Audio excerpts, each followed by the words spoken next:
Je déclare ouverte cette séance et bonjour tout le monde. Bienvenue à la réunion numéro 21 du Comité de l'Agriculture et de l'Agriculture. Welcome to meeting number 21 of the House of Commons Standing Committee on Agriculture and Agri-Food. I will start with a few reminders. Today's meeting is taking place in a hybrid format pursuant to the House Order of November 25th, 2021. The proceedings will be made available via the House of Commons website. So you're aware the webcast will always show the person speaking rather than the entirety of the committee. Screenshots or taking photos of your screen is not permitted. Room, of course, will continue to abide by the order set by the Board of Internal Economy as it relates to health protocol.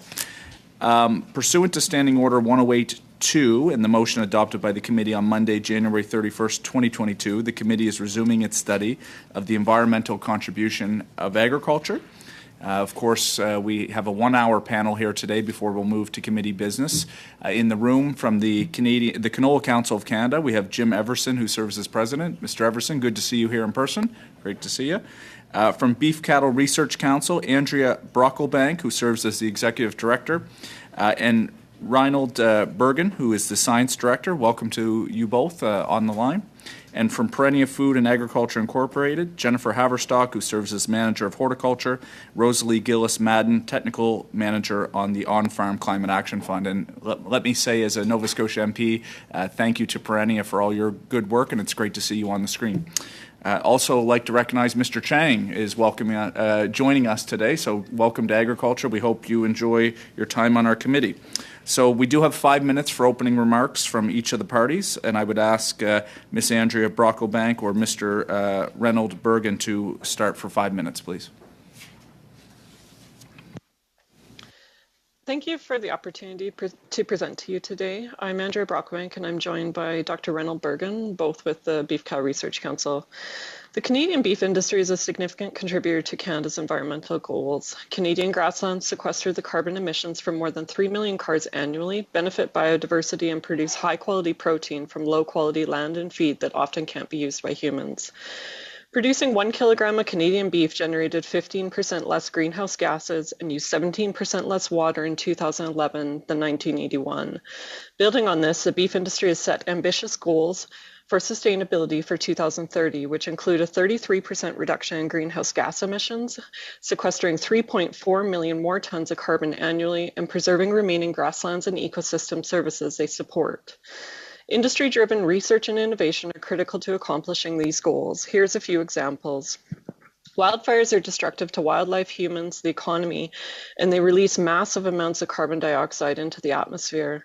Dr. Fraser's team at Thompson Rivers University is studying how strip logging and integrating forage, cattle, and trees can increase both forage and tree growth while reducing wildfire risks. Alternating forage strips increase plant diversity, produce more forage for cattle and wildlife, tend to sequester more carbon, and provide a fire break. The recent documentary, Too Close to Home, demonstrates how cattle are increasingly viewed as a way to reduce the risk of wildfires. The Northern Great Plains is one of the most threatened ecosystems in the world. The Nature Conservancy of Canada estimates that more than 70% of Canada's prairie grasslands have been lost to cultivation, urbanization, and development. In Alberta, 83% of the original grasslands is gone, and in Manitoba, 99% of the tallgrass prairie ecosystem is gone.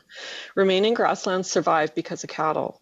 An Alberta Biodiversity Monitoring Institute study found that most birds and mammals do just as well or better on cattle pastures as they would in a natural setting. Wildlife need to move, and the loss of grasslands destroy their natural corridors. Another study is revealing how continued conversion of pasture to cropland will slowly squeeze wildlife out of the southern and central Alberta until only a narrow corridor remains along the eastern slopes of the Rocky Mountains. Understanding these impacts is important to inform policies that encourage producers to preserve these ecosystems, which do much more than retain vast amounts of soil carbon.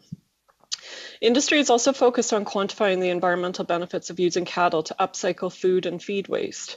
Increasing feed and forage productivity is further enhancing producer sustainability and carbon sequestration.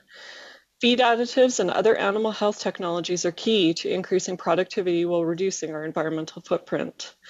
Maintaining this momentum and accelerating future improvements will require investment in research and extension. Innovation is a long game. It requires consistent long-term funding. Our industry understands this and has more than quadrupled our investments in research through the Canadian Beef Cattle Checkoff. The government partnership is key. The federal government has launched several research programs related to government's climate goals. This is positive, but adding short-term programs with diverse priorities do not compensate for declining investment in long-term applied research. Despite the success of the agri-science clusters, federal funding has been spread across more sectors. Demand has increased, but funding has not. Government to industry funding ratios have declined, reducing the number of projects industry can support to advance our shared goals. Current research funding programs are 5 years or less, but it often takes much longer to reach practical application or a market-ready technology. Short-term projects aren't always easily renewed due to shifting priorities and funding. This significantly impairs the long-term data collection necessary to inform sound environmental programs and policies. Research expertise and infrastructure are also critical. Fiscal pressures mean that universities are not replacing retiring researchers, leaving gaps in our capacity. Core institutional funding for agriculture needs to be rejuvenated to hire researchers and bolster infrastructure. In closing, I would like to summarize. The Canadian beef industry is a significant contributor to Canada's environmental goals, but we need to focus on the maintenance of existing grasslands, appropriate valuation of ecosystem services provided, and continuing to enhance the overall sustainability of the industry. Industry-driven research and innovation are critical to addressing all of these things and achieving the 2030 government and industry goals. This will require more government and industry investment that focuses on research capacity, infrastructure, and longer-term consistent program funding. Thank you. Merci, Madame Brocklebank. Et maintenant... Thank you, Mrs. Brocklebank. Now, Mr. Everson for 5 minutes. Thank you, Mr. Chair, and to the committee for having the Canola Council here today. My name is Jim Everson. I'm the president of the Canola Council of Canada. The council, as you probably know, encompasses all aspects of the value chain, so all the growers of canola, processors, exporters, and others. And they work together to kind of grow the industry. The industry is worth $30 billion in the Canadian economy and is the most valuable field crop that Canadian farmers produce. So let me start by saying that any discussion on environmental contribution of agriculture must take place in the context of recognizing the relationship to the other two legs of the sustainability stool, economic and social, and also recognize these are not mutually exclusive but interdependent. Canola and its production systems are part of a healthy agriculture ecosystem that has and continues to evolve to enable biodiversity, to sequester carbon, and to produce more canola per acre than ever before. This is reflected in part of our current strategic plan and other efforts that we undertake. And those efforts include recognition of the following: soil and water health. So soil obviously is an essential resource for agriculture. Preserving topsoil not only helps retain organic matter, it also keeps more carbon stored safely in the earth and keeps land fertile, productive, and profitable for farmers. So as canola has displaced summer fallow on the prairies and helped enable the adoption of conservation tillage, hundreds of millions of tons of topsoil and organic matter are preserved, and the carbon and nutrients that are stored within it are preserved as well. In addition to benefiting soil and water health, canola also helps reduce the greenhouse gas emissions. Thanks to its potential for carbon sequestration, agriculture was deemed to be the economic sector with the greatest near-term potential to mitigate GHGs by the Intergovernmental Panel on Climate Change's 5th assessment. Responsible farming practices allow Canadian farmers to sequester 11 million tons of GHG in their fields each year, and approximately 70% of all carbon sequestered by Canadian field crops is due to canola. As we look to increase yields and build our productivity in line with our strategic plan, canola has the potential to capture and sequester significant additional carbon moving forward. This is a prime example of the economy and environment going hand in hand.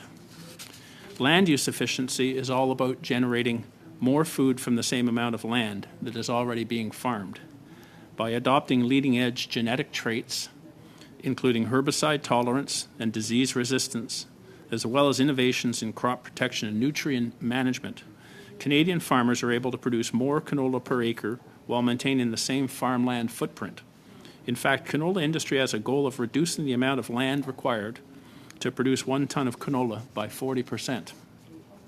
So we're also reducing energy use through innovations in machinery and agronomic practices, and protecting biodiversity, where there's a range of really beneficial insects within the canola canopy. As an innovative and forward-looking industry, we recognize that new innovations will provide us with the opportunity to produce canola even more sustainably in the future. New innovations and policy developments have also positioned Canadian canola as a major climate solutions provider through other sectors of the economy as well. With the development and finalization of the clean fuel regulations by the government here in Canada almost complete, there is a significant opportunity for canola to be a feedstock of choice for Canada's biofuels market, which will help reduce emissions in the transportation sector, the most GHG-intensive sector of our economy. In doing so, will both reduce emissions and help cement Canada's position in the processing and renewable fuels space. So that said, there are a number of considerations that must inform our ongoing efforts and work. First among those is recognition that demand signals for canola seed, oil, and meal are very strong for the foreseeable future. Accordingly, while we remain committed to doing even more, the reality is that the world wants and needs more canola, and we need growers, industry, and government to work in partnership to meet the food and energy security objectives while also reducing and continually improving performance on environmental objectives. We must also recognize that while farming practices are an important component of those emissions reduction efforts, they can only go so far. Second, partnership should focus on smart investment and incentives, not regulating away production tools farmers rely on, like fertilizer and safe, highly regulated crop protection products. Like in all sectors of the Canadian economy, the shift to a net zero carbon economy in agriculture is a major transformation. Canadian growers need to be supported on this journey and not disadvantaged. And thirdly, recognize that Canada's grain and oilseed sector is dependent on maintaining competitiveness in global markets. 90% of Canadian canola production goes to export. As Canada takes steps to improve environmental outcomes, we need to do so without adding costs that render our top quality products less competitive. So thank you, Mr. Chair. I see you nodding at me, so I'll move on and allow the next speaker to speak. Thank you. Merci beaucoup, Monsieur Everson. Et maintenant... Thank you, Mr. Everson. Now, Mrs. Haverstock. Or Mrs. Gillis-Madden, you have 5 minutes. Good morning, Mr. Blois and committee members, and thank you for the invitation to appear today. Perennia and Food and Agriculture is a provincial development agency with the mission to support growth, transformation, and economic development in Nova Scotia's agriculture, seafood, and food and beverage sectors. Applied practical solutions and sharing information with farmers in their fields, in their barns, and in their greenhouses is one of the key ways we fulfill this mission. As mentioned, I'm Jennifer Haverstock. I'm a certified crop advisor and professional agrologist, and I started with Perennia as a small fruit specialist 6 years ago, and I'm now the manager of horticulture. With me today is Rosalie Gillis-Madden, also a certified crop advisor and professional agrologist, who has been Perennia's vegetable specialist for the past 7 years. Recently, Perennia was selected to be a delivery partner for the Federal On-Farm Climate Action Fund in Nova Scotia and Newfoundland and Labrador. And Rosalie has taken on the new role within Perennia as technical project manager for that program. I do want to acknowledge today that I join you from the beautiful Annapolis Valley of Nova Scotia, located in the traditional land and unceded territory of the Mi'kmaq people who have stewarded this land for centuries. The knowledge and passion of Perennia's 25-member agriculture team is laser focused on sustaining and advancing our farms. We're able to do this work because of our province's commitment to supporting our farming industry for the past 20 years. We answer producer technical questions, work with them to develop integrated management strategies, test new production methods and crop varieties, and provide education and training to farmers across the province. We also play a key role as a two-way bridge between government and industry on agricultural production challenges and opportunities. Atlantic Canada is unique, with humid conditions, acidic soils, and numerous microclimates. We have a diverse mixed farming landscape where it's very common to see a large-scale poultry operation next to a vineyard and next to a small vegetable farm. Nova Scotia's farmers have made the most of our climate and land resources. Areas of fertile land support a vibrant horticulture industry. Wild blueberries flourish on marginal lands, and less arable land is often ideally suited for forage and livestock. Nova Scotia's farmers are concerned about the environment and want to adopt practices that can help them be more resilient in the face of climate change. Rising costs of everything from feed to fertilizer to fuel can make it hard for farmers to invest in these new sustainable farming practices. Producers are stewards of the land and they're business people too. And Perennia specialists have worked hard to help producers understand how beneficial management practices can provide both environmental and economic sustainability. We've worked hard to share the message that improved nutrient management means applied fertility goes directly to feeding the crop, giving farmers more return on their dollar. It also reduces greenhouse gas emissions and leaching to the environment. We demonstrate to growers how cover cropping goes beyond the environmental benefit of sequestering carbon. It improves soil health, builds resilience, provides erosion control, and improves water holding capacity. Our specialists also work with growers to implement rotational grazing plans, which result in improved forage quality, reduced methane emissions from cattle, and contribute to more resilient pastures and overall better livestock health. While strides have been made to adapt to climate change through on-farm research, field tests of integrated management approaches, and by developing new technology tools for our on-farm use, there is still much work to do. For Nova Scotia farmers to mitigate and adapt to climate change, consideration should be given to the unique conditions our producers are facing. And here's what they need: policies and programs targeted to Atlantic Canada that make it easier for farms to invest in sustainable production practices, new investment in technologies that guide daily decisions on production and inputs, and continued access to on-call extension services and regionally specific research and advice. It has been shown that the adoption of beneficial management practices increases when farmers understand the principles, have seen the practices implemented on their neighbor's farm, and when the economic benefits are clear. And that's what we're striving to do at Perennia. Enabling informed decision-making is at the heart of the research and extension services we provide to Nova Scotia farmers and is a key to a sustainable agriculture industry. We look forward to continuing to work with government, industry organizations, and producers to enable the agriculture industry is recognized and supported in the face of a changing climate and to ensure sustainable food security. The agriculture sector plays a significant role as an environmental steward. Thank you for your time today. Thank you, Ms. Haverstock. Thank you, Ms. Gillis-Madden. We'll obviously turn to questions now, but I just do want to recognize Ms. Valdez has signaled to me that we have some interns from the Canada-Philippine internship program. So welcome. They're at the back of the room taking in some of the proceedings today. So welcome to the Hill and welcome to the Agriculture Committee. We're going to start for 6 minutes. Mr. Barlow, you'll have the floor. Thank you very much, Mr. Chair, and welcome to our interns. Hope you're getting something out of this today. I wanted to start with Ms. Brocklebank and Mr. Bergen. Thanks very much for being here today. You were talking about some of the innovation and technology that the cattle industry is undertaking. And one program that I know we've talked about at committee before is the 3-NOP food additive, which has been approved in the United States for use and even the EU, but seems to be taking an exorbitant amount of time here in Canada.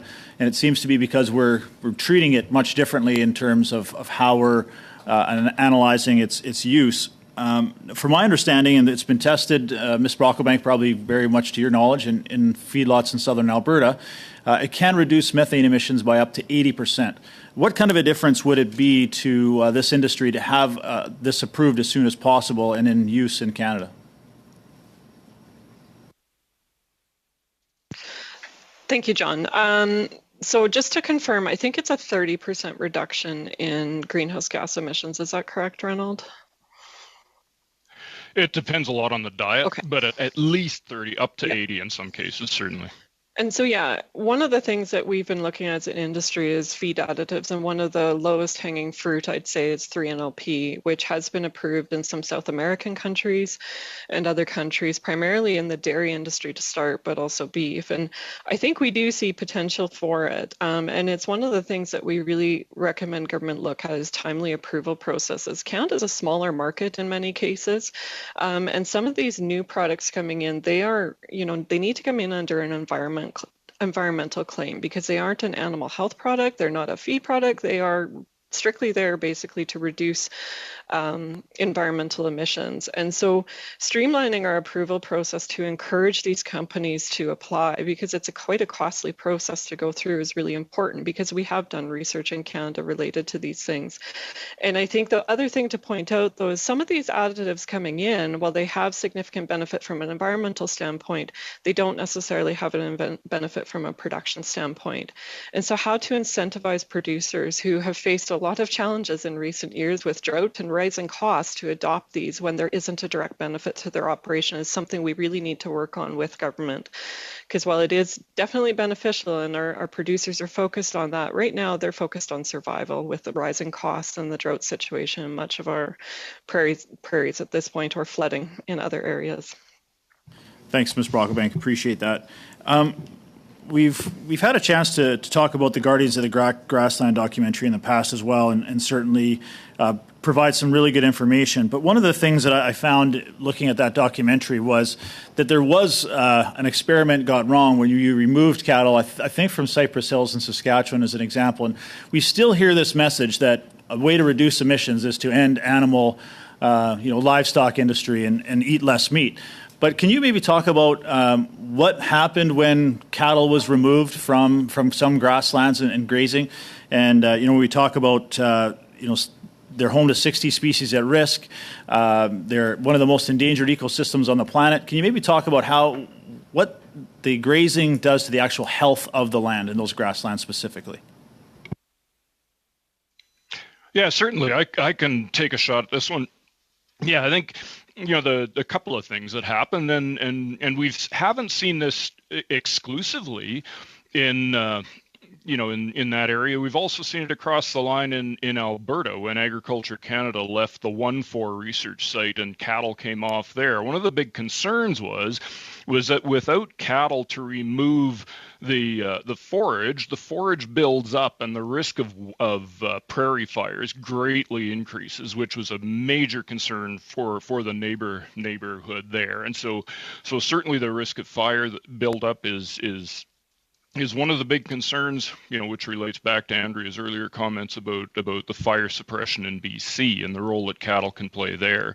But the other thing is that species adapt to their environment, and as the environment changes, different species predominate, other species move out, and we've seen more to your point that some of the range that is preferred by some very threatened species, burrowing owls, pronghorn antelope, all the rest of it, those don't thrive in the absence of grazing because they need the grass taken down so that they can see their predators. When the grass is growing up high, the predators can sneak up and eat the burrowing owls. It's just the way things work. Thanks. There's winners and losers. I appreciate that. I just have time for maybe one last question here. And, with the new negotiations on CAP, certainly I hope there's going to be a focus on research and innovation. But what key areas do you see that the Beef Cattle Research Council would like to see focus on research and extension moving forward? We're getting close to April 1st, 2023, so continuity of research programming is pretty important at this point because gaps in research mean you lose technicians, you lose a lot of students, all of that, and even annual trials that need to start in spring. And so our highest priority is ensuring program renewal. The science clusters is one of the big programs that matters, but unfortunately the funding envelope for it hasn't changed over the years, although the number of clusters has increased, which means that there's more and more specific rules on what we can apply to for funding. And I will say in this case, with industry funding going in and a pretty clear strategy that we have, and I know other sectors like canola have, we're really working hard to make sure that we cover a breadth of areas, because there's no silver bullets in terms of moving industry forward. It's a bunch of incremental change. Thank you, Ms. Brocklebank. We're now going to turn to Mr. Turnbull, and I believe you're going to be splitting your time with Ms. Valdez, so I'll try to give you a signal about halfway. Thanks, Chair, and thanks to all the panelists for being here today. I really appreciated Ms. Haverstock's opening remarks and probably have some questions for Ms. Gillis-Madden. Appreciated, the comments that you made in particular about farmers being stewards of the land, but also being business owners. And I think we all recognize that there's a large potential for our farm operators to play across all of the various categories to fight climate change. But also they're under considerable pressures in terms of their business model in past years and particularly even more so today. So I'm interested in Ms. Gillis-Madden in hearing about your experiences helping farmers in Nova Scotia access and utilize the On-Farm Climate Action Fund to help them implement new and more sustainable practices. So I wondered, in your experience, what is the interest level among farmers in adopting these practices? And would you say that we're sort of at an early adoption phase, or is the greater farming community eager to adopt these more sustainable practices? Ms. Gillis-Madden? Thank you for that question. There's definitely lots and lots of interest in producers in adopting these best management practices. So it's cover cropping, nitrogen management, and rotational grazing. So many farmers have already started these BMPs. And so OFCAF only funds new adopters of the best management practices. So there is some hesitation by the existing farmers feeling like they're a little bit left out of the funding program. But there's certainly great interest, and it's something we've been promoting at Perennia for years. So we're really excited to see funding behind the implementation of some of these practices. And how do you think that the federal government could help speed up the adoption of these new and more sustainable practices? A lot of it comes down to education, I would say. Farmers want to do the right thing, but it's time, and it's about understanding how it works in their business model and on their farm, right? So we all know that cover crops are great, for example, but how do you work it into your crop rotation? When can you seed it? How late can you seed it? What's the seeding rate? How much residue can you plant into? So some of that really practical stuff is what farmers need to see in action to further their cover cropping goals.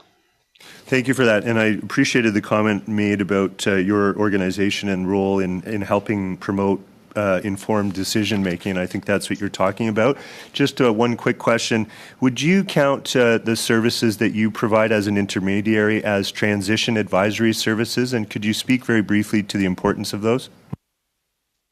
I'm not sure I understand the question. What do you mean by transitional advisory services? Well, we've heard from other witnesses, in particular Rod McCrae, who came before this committee, who talked about how some farm operators need advisory services to implement some of the research and make better informed decision. So I was taking it that based on Ms. Haverstock's opening remarks, that's in fact what Perennia is doing in Nova Scotia. So just wondered if you could speak to the importance of that. Yes, that is indeed what Perennia does. So we work with producers to implement best management practices on all sorts of things, but definitely on these environmental BMPs, and we're figuring out how it works best for their farm and their business model. Thank you, Chair, and I'll turn my time over to Ms. Valdez. Thank you to the witnesses for joining us today. So my questions are for Mr. Everson. So your organization advocates for the use of canola-based biofuels. Could you explain some of those benefits with us today and how they can be used in agriculture? So, thank you for the questions. So, canola is essentially a low-carbon product, and so it's been used in biofuels in Canada and Europe and the United States for a number of years. And it has the potential you can modify it into diesel fuel, an oil that's then modified into diesel fuel and mixed with diesel fuel. And so over the course of the last decade or so, canola has been used in that way in those countries. The Environmental Protection Agency, for example, just finished a review of canola for use in the renewable fuel sector in the United States and found that canola oil can reduce GHG emissions compared to traditional transportation diesel, like petroleum-based transportation diesel, by between 60 and 70%. So that's, a science-based organization in the United States, a regulator that's come to that choice. So as Canada and other countries focus on GHG emissions and look for output-based, easy to implement, quick to implement kind of strategies to reduce GHG emissions, canola can be used that way in the transportation diesel system. Thank you. And can you explain how we can make it more widely available? Because I'm not sure how available it is right now to use it. So I think Canada's on a road to do that. The Canadian government has a clean fuel regulation that's coming forward, and what it would do was create an incentive for diesel retailers to use the lowest carbon feedstock that's available to them. So canola is one of those, and then there's a number of other feedstocks that can be used also.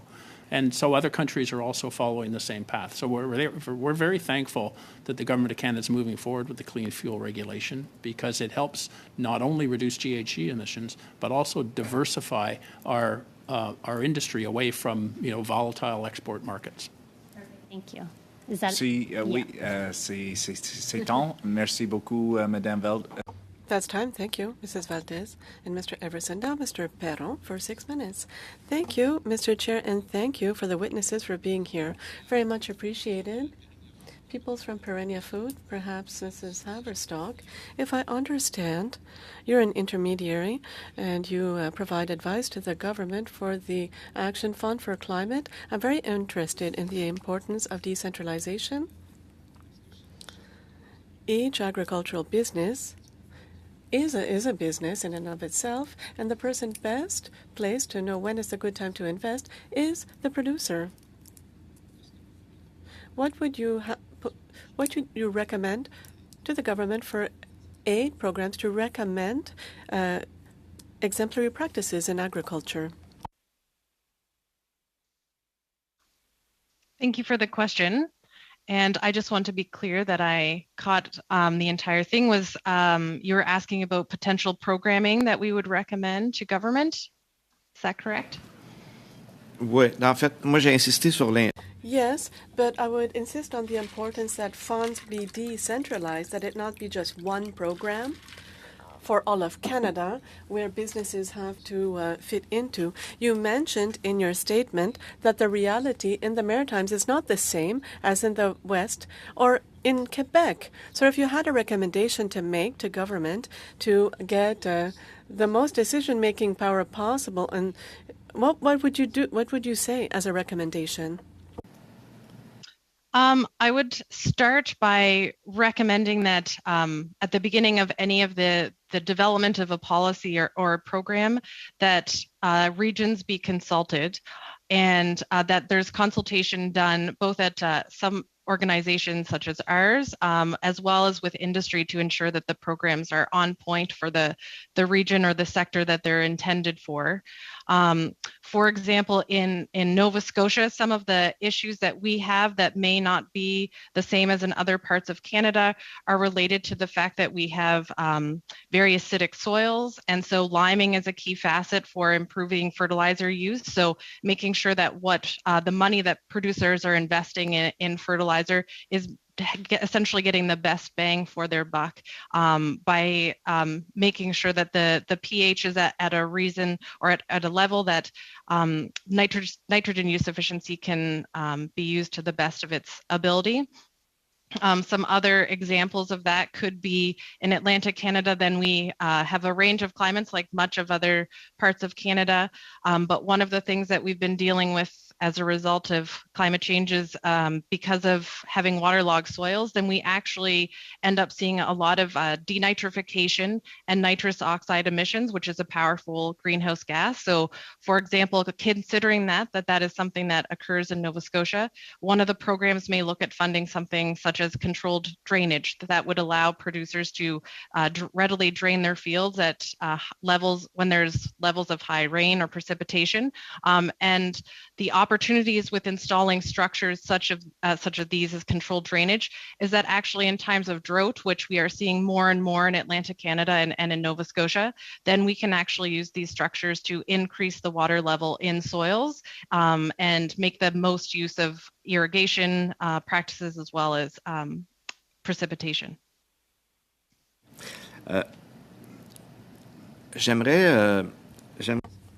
I'd also like to know, because if we set up a program that somehow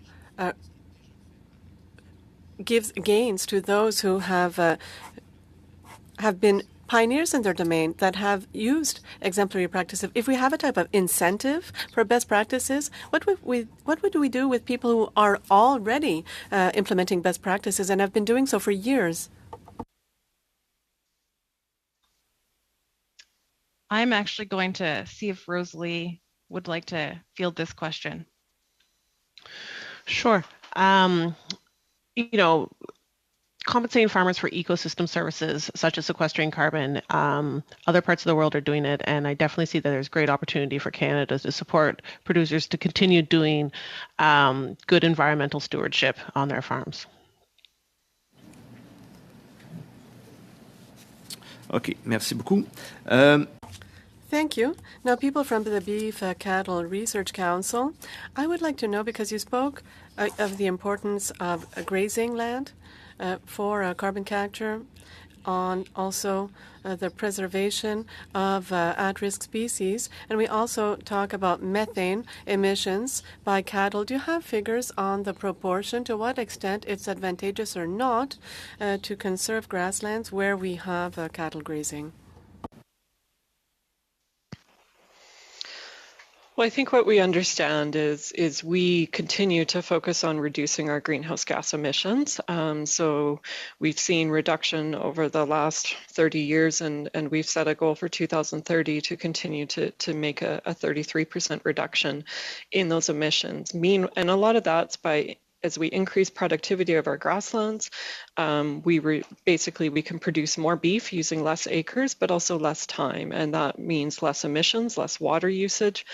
And when we do that, when we increase productivity in our grasslands through management, through improvement, through forage seeding, those types of things, we also increase opportunities for carbon sequestration. So, it's not a one size fits all. There's trade-offs. And what we recognize is we need to continue to work on the areas where we see challenges, which is our emissions.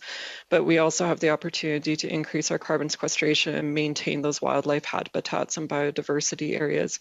But the one thing to also point out is we use a lot of marginal areas that shouldn't be used for crop production or can't be.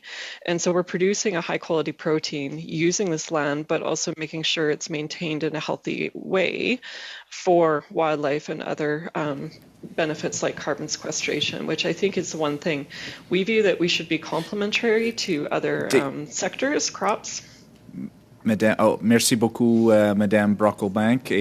Thank you, Mrs. Brocklebank and Mr. Perron. I've added a few seconds for the delays with interpretation, and thank you. Now, Mr. McGregor, 6 minutes. Thank you very much, Mr. Chair. Mr. Everson, I'd like to continue on the conversation of biofuels. I think one other thing to add, too, is not only are the emissions lower when you compare biofuels to traditional diesel, but also it is, quote-unquote, a carbon-neutral fuel. Fossil fuels are emitting carbon that was stored millions of years ago, whereas canola, of course, is using carbon that comes through the natural plant process of growing. I guess my question is, I think diesel in Canada is currently required to be at 2% biofuels. So I have a biofuels co-op in my riding. They offer B20, B50, and B100 blends. I guess my question is, given the realities of climate change, why are we not being more ambitious?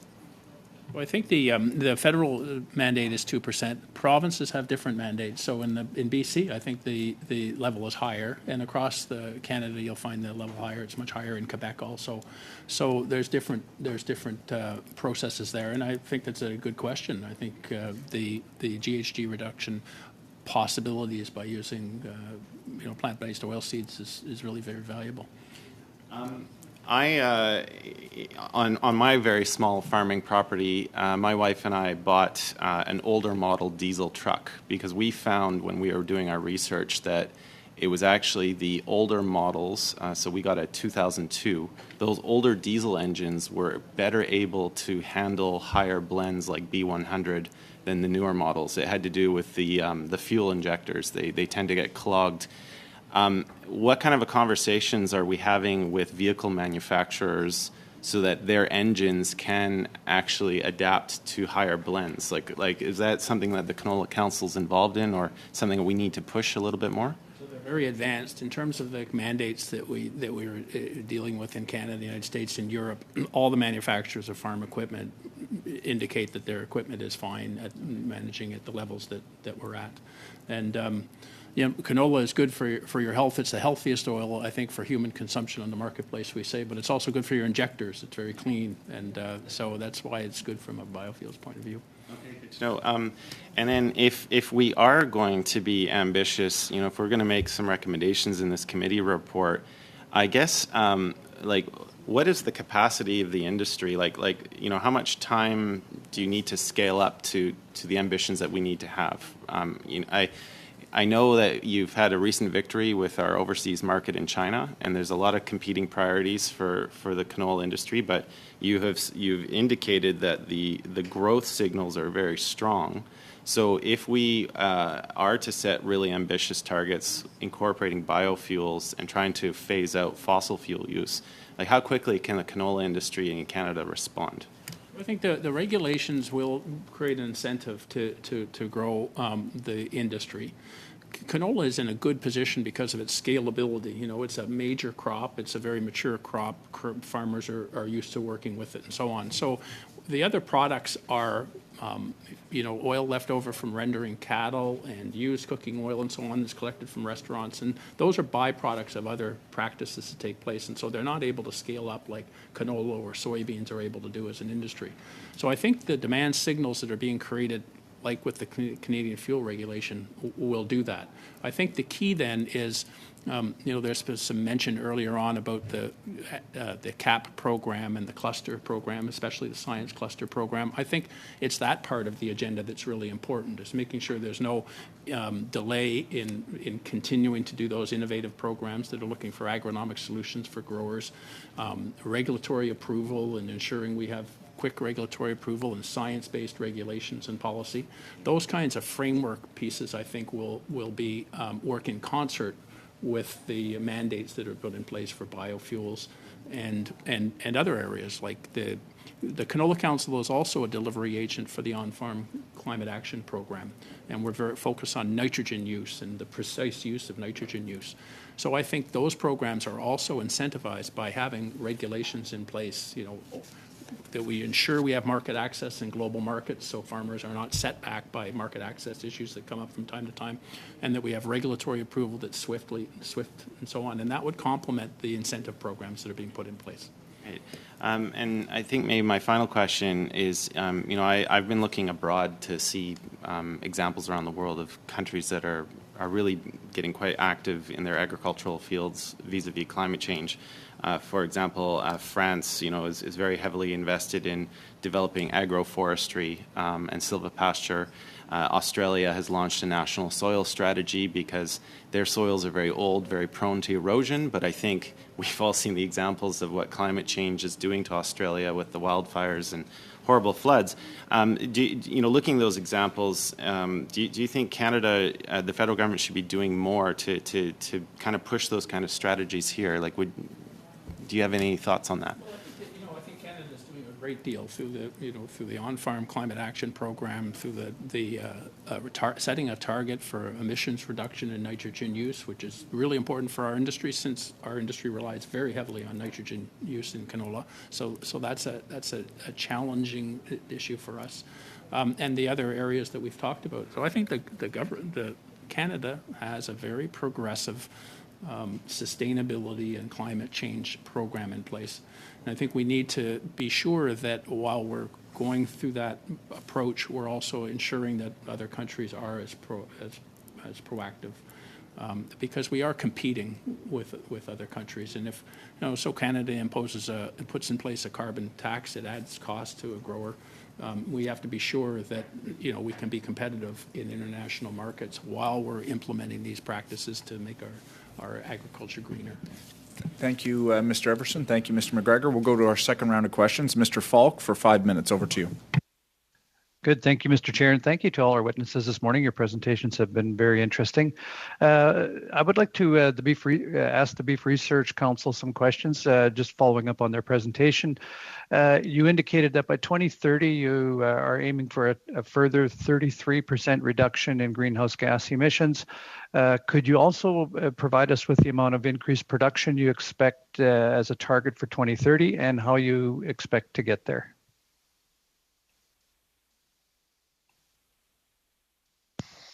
Sorry. I can't recall the increase in production. I think a lot of our focus is on a fairly steady state in terms of the 33% reduction and also keeping our cattle herd steady. That being said, if we can increase production per animal has been our focus, and we've continued to be able to do that, as you've seen over the last 2 decades. In terms of how we achieve that 33% reduction, a lot of our focus is on feed additives and looking at opportunities there. So the 3-NOP that was mentioned is one of the highest priorities, but there is other ones we're looking at. But we're also looking at opportunities for research and extension, and technology transfer extension is one of the keys that we see in terms of getting producer adoption of beneficial practices, adoption of new technologies, new forage varieties, feed varieties, those types of things. The other key area that we are focused on is utilizing food waste and feed waste from other sectors. So we have been able to incorporate a lot of different food waste as of recent from all sectors along this supply chain, but then also from our crop partners as well, where we're consuming byproducts. And this is an opportunity for us to basically use stuff that otherwise wouldn't be usable, because fortunately cattle can eat a lot of different things. Sure, yeah. So, and on that vein a little bit, you've talked about the importance of grasslands, and especially on marginal lands that cattle can take significant advantage of and produce a high quality protein. Based on 160 acres of grassland compared to 160 acres of alfalfa, can you briefly tell us the difference that the amount of cattle that could support? No, I can't, because it varies so differently across the country, to the point made previously by some of the presenters. I mean, what we can produce in an area like southern Alberta versus what we can produce in the Rocky Hills of BC or in eastern Canada varies significantly. And that's why these programs, as mentioned before, need to be very adaptable, because across the country, if we look at 60,000 beef farms that we have, each production system is adjusted to their area and their ecosystem and the land, but also the intensity, and that's really dependent on moisture and soil quality. And what I would say, though, is producers want to be sustainable because they want to pass on their operations to the next generation. So there's a lot of focus on, using land that can't be used for crop production. So it's not always a direct comparison.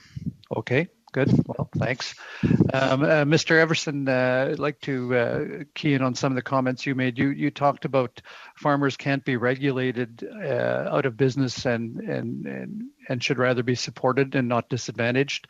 When we look at the impact that carbon taxes have had and the proposed fertilizer regulations, you've briefly touched on that, but can you extrapolate a little bit more what impact that's going to have on your sector? So I think the important thing, that the message I was trying to get across is just the one that's around, is incentives to go forward. So look at how to enable the producer to make a difference and to support that producer going forward. So there's talk just a moment ago about how to do that. And to Mr. Perron's question about helping growers who are already proactive, I think sustainability is not a destination. It's a continuous effort, right? So you might be proactive, more proactive than your neighbor, but you still should be supported to try to move that to the next stage, and to make the investments that are necessary to move forward. So I just see a number of programs coming together to help the producer move ahead. In the case of nitrogen in fertilizer use, we have a strategic plan in our industry to grow the production of canola to meet global demand, to do it on the existing acreage we have by increasing our yields. That requires more nitrogen. So it doesn't mean that you can't at the same time reduce nitrogen emissions. That's what we're going to do in partnership with the government, is reduce emissions, but not at the cost of regulating a farmer's use of nitrogen on their canola. Instead, and do you have that commitment from the government? Mr. Falk, partner to that end? Instead, through the off-calf program, what we hope to do... Mr. Everson, I apologize. We're at time. Maybe I'll give you 15 seconds. I just want to make sure we can get in, and I'm not trying to cut off. So we just want to be sure that producers have all the tools they need to more precisely use nitrogen so that they can use it more wisely on their farm and reduce the overall use and reduce emissions. Thank you, Mr. Falk. Thank you, Mr. Everson. Mr. Drouin for 5 minutes. Thank you, Mr. Chair. And thanks to the witnesses for being here. My first question would be to Ms. Haverstock, just with regards to my colleague's question, Mr. Barlow. Are you aware with 3NOP and DMS, I didn't hear you correctly. Did you say they applied, or they haven't applied yet to Canada? Or you're not sure at all? I think that question is for the BCRC possibly. But excuse me, Ms. Haverstock, if you would prefer to answer. My understanding is that DSM has not yet applied for approval in Canada. We understand that part of this is that Canada is a small market, but also one of the big issues is that clarity as to the regulatory process is a huge priority for these companies when they're deciding which markets to pursue. So do we know if they have the capacity to provide that across all the jurisdictions that they've recently been approved to, or we're just going on? Does this come directly from DSM, or because I will approach them? Yeah, what I said came directly from what their DSM's representative said in a meeting, I think last week or the week before. Okay. But I do know they're also expanding their production capacity globally and developing some partnerships that will allow them to increase the supply to hopefully meet demand. Okay, thank you. But I will approach them. Mr. Everson, just with regards to obviously Canola Council, you're representing the larger facts of the canola industry, and you've talked about ways that canola can sequester carbon. Do you think that more can be done in your sector? Are you guys working directly with universities on that? Yeah. Yes, very much, and more can be done. As I say, the plant sequesters carbon, and it's a good thing. It takes carbon dioxide from the air and uses it to make food, which is a great dynamic. If we can increase our yields, we can sequester more carbon on the same acre of land. And I think the answer to that then goes back to what we've been talking about around innovation, making sure that we have an innovative economy focused on agriculture. So regulatory approvals, clear regulatory objectives with plant breeding innovation, for example, clear science-based rules at the Pest Management Review Agency so people can invest with confidence, and innovation around agronomic work, the Science Cluster Program, and continued investment in producing new ways of meeting global demand at the same time dealing with environmental considerations. And I've spoken to Mr. Harper, not the Mr. Harper, but I would say he's the Mr. Harper of the industry with regards to his, he was talking about costs of adapting precision agriculture on farm, and they can be almost $500,000 to close to $1 million. Is that something that you would see as favorably as for government to continue to partner with farmers if we're asking them to adapt technologies that can favor lower their carbon emissions or lower their the emissions? For example, as you've talked on fertilizer emissions, for instance, we know that there's technology that exists that you can directly plant or input fertilizer directly in the ground, which would save the emissions off the fertilizer. Is that something as you see favorable? Or? Is absolutely the right thing to do. And there's a whole continuum of producers out there, right? There's some that, really haven't done much in the way of soil testing. So if you can incentivize them to do soil testing and to do a map of their farm and then make the right decisions about nitrogen, and that's really inexpensive to do. And then there's the farmers that have been more proactive and have done some of these things, and now they're facing, in order to continue their variable rate and 4R kind of practices in their farm, they need to really invest in new machinery that starts to get into big dollars. But I think they're also the growers that are showing the industry and showing the other growers the way to go. So I think it's all about having a regulatory environment that's favorable to innovation and incentivizing growers to move in the right direction, because as one of the other witnesses has said today, they want to be sustainable. They want to pass on farms to their children in better shape than they got them, and incentives allow them to move in that direction. You've got 10 seconds and you're good, but you're not that good. So we'll Merci go right beaucoup, to. Thank you. we'll go to Mr. Parent, please. 2.5 minutes. Merci, Monsieur le Président.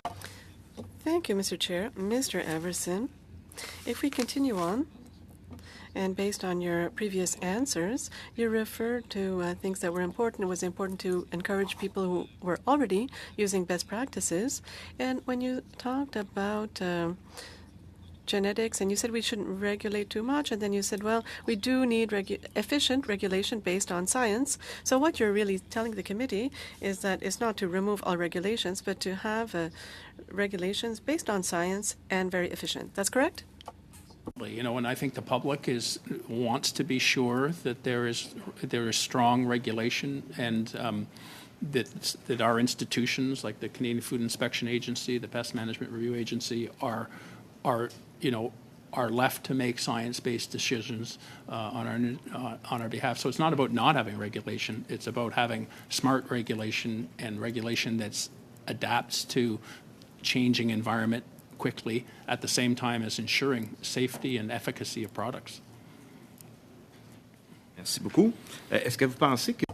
Thank you. Do you think that when we introduce new types of seeds, should we have labeling to inform the public? You were talking about the public.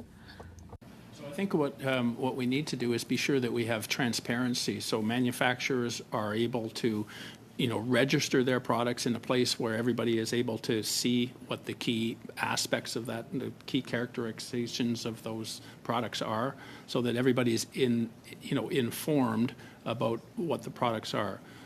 Whether that has to be through like a labeling of the product or just through the regulatory process, so that a consumer can find out.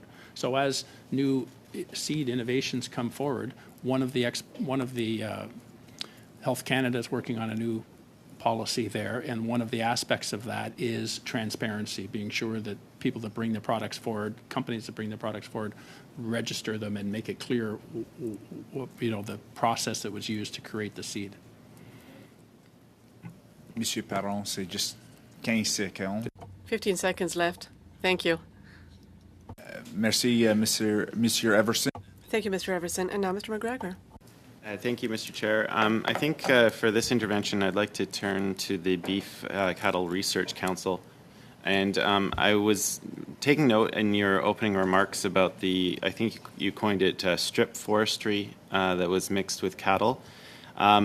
In a previous life, I was a tree planter, so I've planted throughout British Columbia, and one of the notable places I planted was in the Douglas Lake Ranch, where we had to pay particular attention to cattle coming through, and we had to plant our trees, close to obstacles so that the cattle wouldn't come through. I mentioned France. France has got some amazing examples of agroforestry where, they will have mature woodlands that they allow sheep and cattle to come through. Sometimes they pair it with other animals. It's just about getting the land producing multiple different things but serving many different functions. Could you expand a little bit more on some of the stuff that you're working on here in Canada? And I guess if it is seeing such beneficial effects, what can we as a committee be recommending to help make that practice more widespread? Certainly, I can answer your question.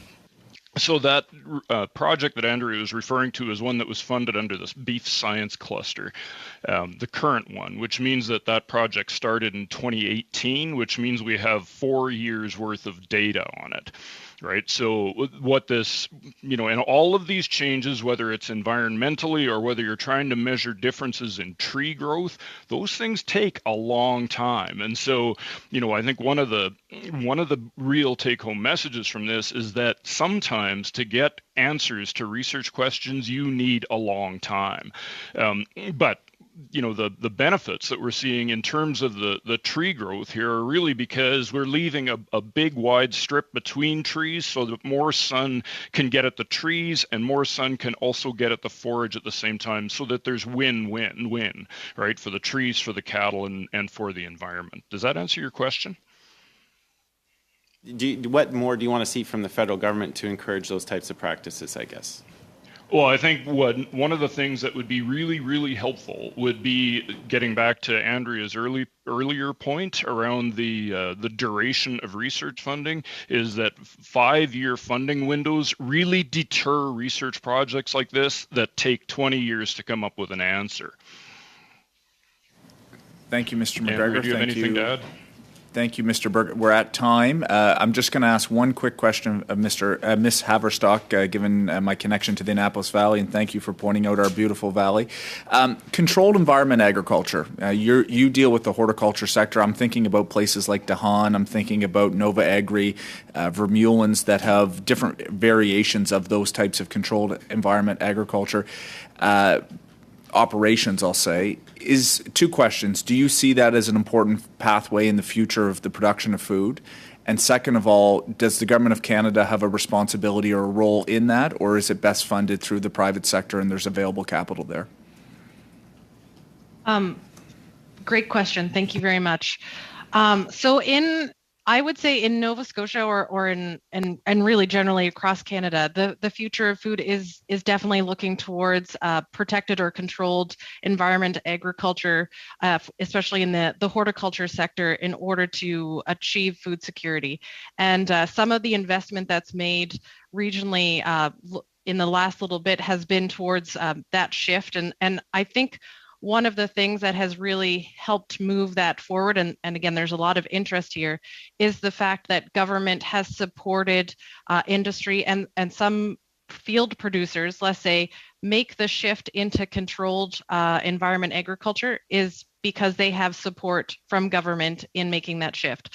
Some of it could be through subsidization, but another important component of that through this programming has really been the fact that they've had local research and they've also had local extension support in making that shift. And it really helps to kind of demystify and make them feel supported in making such a huge investment to forward their industry forward. No, thank you very much. And I'm looking at the Member of Parliament from Leamington, who is no stranger to controlled environment agriculture. Or humidity says, thank you so much to all the witnesses. Thank you for your leadership in your respective roles vis-a-vis agriculture and for being with us here today. Committee members, we're going to just take a 2-minute hiatus and we're going to get back because we have some committee business we have to do. But to our witnesses, enjoy your afternoon.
you.